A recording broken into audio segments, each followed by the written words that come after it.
कि लग चुकी है तलब अब मंजिल की, खुद को आग में झोंक देंगे।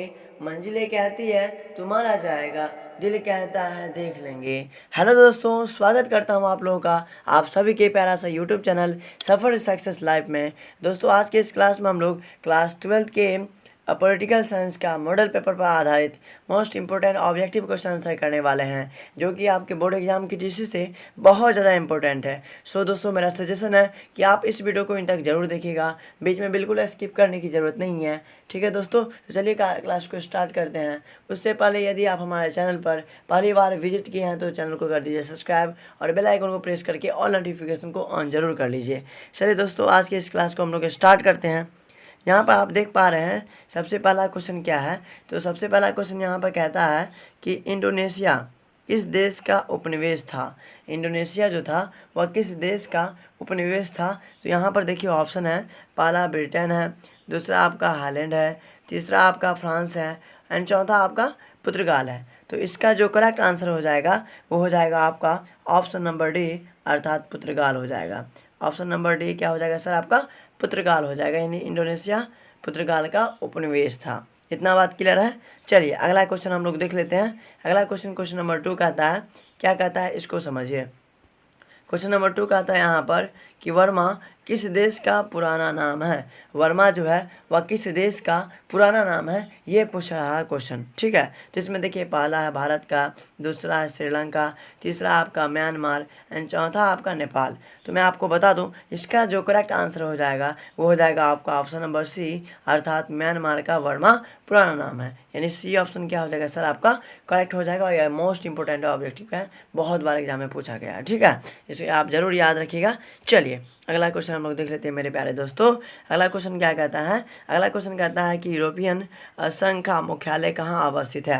यूरोपियन संघ का जो मुख्यालय है वह कहाँ अवस्थित है, ये आपसे पूछा जा रहा है क्वेश्चन में। ठीक है, तो इसमें देखिए पहला आपका लंदन में है, दूसरा आपका पेरिस में है, तीसरा आपका ब्रुसेल्स में है एंड चौथा आपका रोम में है। तो मैं आपको बता दूं, इसका जो करेक्ट आंसर हो जाएगा वो हो जाएगा आपका ऑप्शन नंबर सी, अर्थात ब्रुसेल्स में है। ब्रुसेल्स क्या हो जाएगा सर, इसका करेक्ट आंसर हो जाएगा। ठीक है, चलिए अगला क्वेश्चन हम लोग देख लेते हैं। Question number 4। क्वेश्चन नंबर 4 क्या कहता है, ये भी ज़बरदस्त क्वेश्चन है और बहुत बार पूछ चुका है। ठीक है, तो इसमें कहता है कि किसने कहा कि शांति कायरो का सपना है। शांति जो है वह कायरो का सपना है, किसने कहा था। तो इसमें पहला ऑप्शन है हिटलर, दूसरा है मुसोलिनी एंड तीसरा आपका लेनिन एंड चौथा आपका है माओ। तो मैं आपको बता दूं, इसका जो करेक्ट आंसर हो जाएगा वो हो जाएगा आपका ऑप्शन नंबर ए, अर्थात हिटलर ने कहा था कि शांति जो है वह कायरो का सपना है। ठीक है, इतना बात क्लियर है। चलिए अगला क्वेश्चन हम लोग देख लेते हैं। Question number 5। क्वेश्चन नंबर 5 क्या कहता है दोस्तों, क्वेश्चन नंबर 5 आपका कहता है कि तनाव शैथिल्य का दौरा कब शुरू हुआ।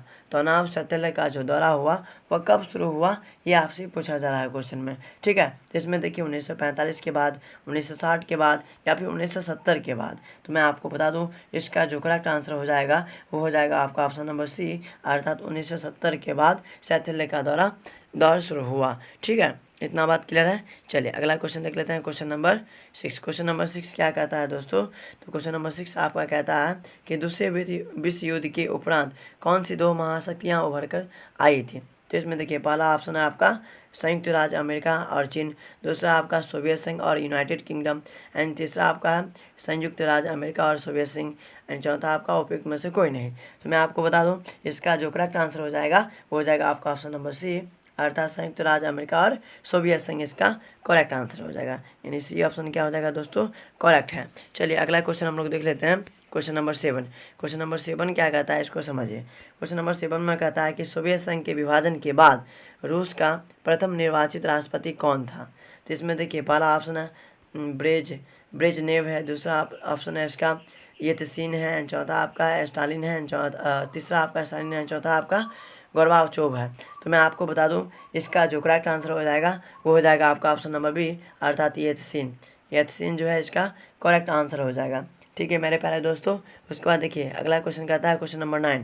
क्वेश्चन नंबर 9 क्या कहता है, तो क्वेश्चन नंबर 9 में कहता है कि सोवियत गुट से सबसे पहले कौन सा देश अलग हुआ। सोवियत गुट से सबसे पहले कौन सा देश अलग हुआ, ये आपसे पूछा जा रहा है क्वेश्चन में। ठीक है दोस्तों, तो इसमें देखिए पहला ऑप्शन आपका क्या है, पोलैंड है, दूसरा आपका यूगोस्लाविया है, तीसरा आपका है पूर्वी जर्मनी है, चौथा आपका अल्बानिया है ना, अल्बानिया है। तो इसका जो करेक्ट आंसर हो जाएगा ऑप्शन नंबर बी, अर्थात यूगोस्लाविया। यूगोस्लाविया जो हो जाएगा सोवियत गुट से पहले देश है, सोवियत गुट से पहले का देश है। कौन? यूगोस्लाविया। ठीक है दोस्तों। उसके बाद देखिए 9वां नंबर क्वेश्चन क्या कहता है। 9वां नंबर क्वेश्चन कहता है कि ग्लासनास्ट व पेरिस्टोकिया के मंत्र किसने दिया। जिसमें देखिए पहला ऑप्शन लेनिन है, दूसरा स्टालिन, तीसरा है आपका क्रुश्चेव है, चौथा आपका गोर्बाचोव है। तो मैं आपको बता दूं इसका जो करेक्ट आंसर हो जाएगा आपका ऑप्शन नंबर डी, अर्थात गोर्बाचोव है, यानी कि डी ऑप्शन इसका करेक्ट हो जाएगा। ठीक है दोस्तों, चलिए अगला क्वेश्चन देख लेते हैं। Question number 10। क्वेश्चन नंबर 10 क्या कहता है पहले दोस्तों। क्वेश्चन नंबर 10 कहता है कि रोनाल्ड रीगन किस देश के राष्ट्रपति थे। तो इसमें देखिए पहला ऑप्शन यूएसए एंड दूसरा ऑप्शन है रूस है, तीसरा ऑप्शन है फ्रांस एंड चौथा आपका जर्मनी है। तो मैं आपको बता दूं इसका जो करेक्ट आंसर हो जाएगा आपका ऑप्शन नंबर ए, अर्थात यूएसए हो जाएगा इसका करेक्ट आंसर। ठीक है मेरे प्यारे दोस्तों, चलिए अगला क्वेश्चन देख लेते हैं। Question number 11। क्वेश्चन नंबर 11 में क्या कहता है। क्वेश्चन नंबर 11 में कहता है कि एक ध्रुवीय की स्थिति किस राज्य के एकमात्र प्रभुत्व की परिचायक है। तो मैं आपको बता दूं इसका जो करेक्ट आंसर हो जाएगा आपका ऑप्शन नंबर डी, अर्थात संयुक्त राज्य अमेरिका का है। ठीक है, इतना बात क्लियर है। चलिए उसके बाद क्वेश्चन नंबर 11 में क्या कहता है। क्वेश्चन नंबर 11 में कहता है आपका कि निम्नलिखित में से कौन सा अमेरिका का आतंकवाद के विरुद्ध इसके वैश्विक युद्ध का हिस्सा था। ठीक है, तो इसमें देखिए पहला ऑप्शन है आपका ऑपरेशन डेजर्ट स्टॉर्म एंड दूसरा ऑप्शन आपका कंप्यूटर वार एंड तीसरा आपका ऑपरेशन एंडोयोरिंग फ्रीडम एंड चौथा आपका है वीडियो गेम वार। तो मैं आपको बता दूं इसका जो करेक्ट आंसर हो जाएगा आपका ऑप्शन नंबर सी, अर्थात ऑपरेशन एंडो रिंग फ्रीडम हो जाएगा इसका करेक्ट आंसर। ठीक है दोस्तों, चलिए उसके बाद हम लोग देख लेते हैं क्वेश्चन नंबर 13। क्वेश्चन नंबर 13 में क्या कहता है।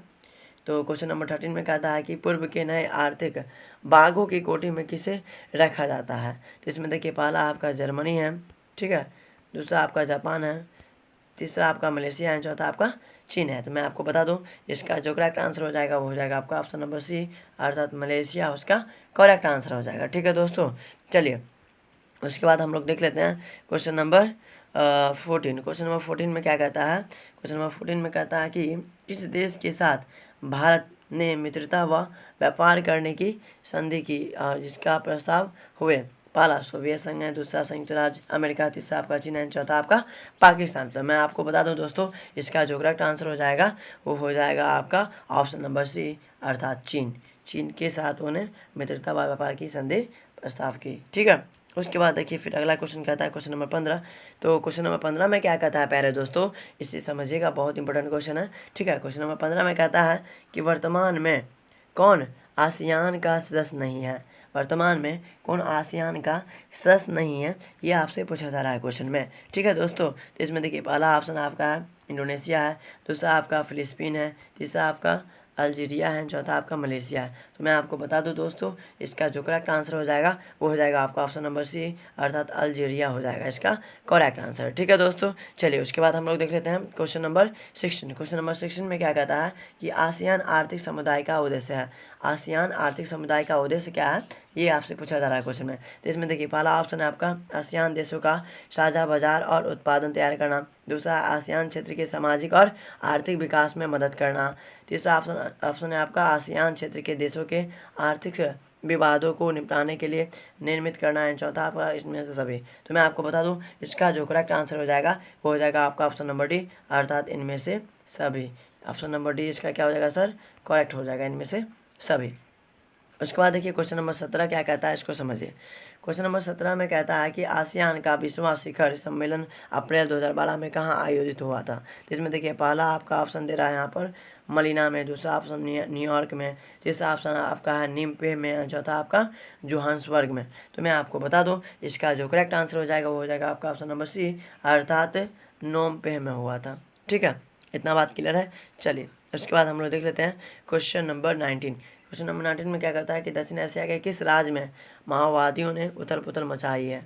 तो इसमें देखिए पहला ऑप्शन भारत है, दूसरा ऑप्शन पाकिस्तान है, तीसरा ऑप्शन बांग्लादेश है, चौथा आपका नेपाल है। दोस्तों मैं आपको बता दूं इसका जो करेक्ट आंसर हो जाएगा वो हो जाएगा आपका ऑप्शन नंबर डी, अर्थात नेपाल हो जाएगा इसका करेक्ट आंसर। ठीक है दोस्तों, चलिए अगला क्वेश्चन देख लेते हैं। Question number 20। क्वेश्चन नंबर 20 में क्या कहता है कि दक्षिण एशिया के किस देश के प्रधानमंत्री को उसके उत्तराधिकारी ने अबदस्त कर फांसी की सजा दी। तो इसमें देखिए पहला ऑप्शन है आपका भारत है, दूसरा श्रीलंका, तीसरा पाकिस्तान, चौथा आपका नेपाल। तो इसका करेक्ट आंसर हो जाएगा ऑप्शन नंबर सी, अर्थात पाकिस्तान। पाकिस्तान जो है आपका करेक्ट आंसर हो जाएगा, यानी सी ऑप्शन इसका करेक्ट हो जाएगा। ठीक है दोस्तों, उम्मीद करता हूँ ये क्लास आपको बहुत ही अच्छा लग रहा होगा। यदि लग रहा होगा तो क्लास को लाइक ज़रूर कीजिएगा और अपने दोस्तों में ज़रूर शेयर कीजिएगा दोस्तों। ठीक है, चलिए उसके बाद हम लोग देख लेते हैं क्वेश्चन नंबर 21। क्वेश्चन नंबर 21 में क्या कहता है कि निम्नलिखित में कौन सा देश सार्क का सदस्य है, सार्क का सदस्य है। तो इसमें देखिए पहला ऑप्शन मलेशिया है, दूसरा ऑप्शन इंडोनेशिया, तीसरा जापान, चौथा भारत। तो मैं आपको बता दूं इसका जो करेक्ट आंसर हो जाएगा वो हो जाएगा आपका ऑप्शन नंबर डी, अर्थात भारत। भारत जो है आपका क्या है, तो सार्क का एक सदस्य है। ठीक है, इतना बात क्लियर है गाइज। चलिए उसके बाद देखिए क्वेश्चन नंबर 22 में क्या कहता है। क्वेश्चन नंबर 22 में कहता है कि 1948 में संयुक्त राष्ट्र संघ ने कौन सी घोषणा अपनाई। तो इसमें देखिए पहला है मानव अधिकारों की सार्वभौम घोषणा, दूसरा है नागरिक के अधिकारों की घोषणा, तीसरा आपका सामाजिक व राजनीतिक अधिकारों का राष्ट्रीय अनुबंध, चौथा ऑप्शन है आपका पर्यावरण की सुरक्षा की घोषणा। तो मैं आपको बता दूं इसका जो करेक्ट आंसर हो जाएगा वो हो जाएगा आपका ऑप्शन नंबर ए, अर्थात मानव अधिकारों की सार्वभौम घोषणा इसका करेक्ट हो जाएगा। ठीक है दोस्तों, चलिए उसके बाद देखिए क्वेश्चन नंबर 23 क्या कहता है। तो क्वेश्चन नंबर 23 में कहता है कि संयुक्त राष्ट्र संघ के चार्टर में कितनी धाराएं हैं। तो इसमें देखिए पहला 111 है, दूसरा 112 है, तीसरा 115 है, चौथा आपका 120 है। तो मैं आपको बता दूं इसका जो करेक्ट आंसर हो जाएगा वो हो जाएगा आपका ऑप्शन नंबर ए, अर्थात 111 धाराएं हैं। ठीक है, इतना बात क्लियर है। चलिए उसके बाद हम लोग देख लेते हैं क्वेश्चन नंबर 24। ये भी ज़बरदस्त क्वेश्चन है, बहुत बार पूछा गया है। ठीक है, क्वेश्चन नंबर 24 में क्या कहता है कि विश्व एड्स दिवस कब मनाया जाता है। जिसमें देखिए पहला ऑप्शन है आपका 1 दिसंबर को, दूसरा 10 दिसंबर को, तीसरा आपका 24 दिसंबर को है, चौथा इनमें से कोई नहीं। तो मैं आपको दोस्तों बता दूं इसका जो करेक्ट आंसर हो जाएगा वो हो जाएगा आपका ऑप्शन नंबर ए, अर्थात 1 दिसंबर को विश्व एड्स दिवस मनाया जाता है, एड्स दिवस मनाया जाता है। ठीक है, उसके बाद देखिए अगला क्वेश्चन कहता है क्वेश्चन नंबर 25। क्वेश्चन नंबर 25 में क्या कहता है कि गुट निरपेक्ष देशों का शिखर सम्मेलन नई दिल्ली में आयोजित किया गया था। तो इसमें देखिए पहला ऑप्शन क्या है, पहला ऑप्शन आपका है 1982 में, दूसरा ऑप्शन है 1983 में, तीसरा ऑप्शन है 1984 में, चौथा आपका 1985 में। तो इसका करेक्ट आंसर हो जाएगा ऑप्शन नंबर बी, अर्थात 1983 ईस्वी में क्या हुआ था, तो शिखर सम्मेलन हुआ था, यानी बी ऑप्शन इसका करेक्ट हो जाएगा। तो उम्मीद करता हूँ कि दोस्तों ये क्लास आपको बहुत ही अच्छा लगा होगा।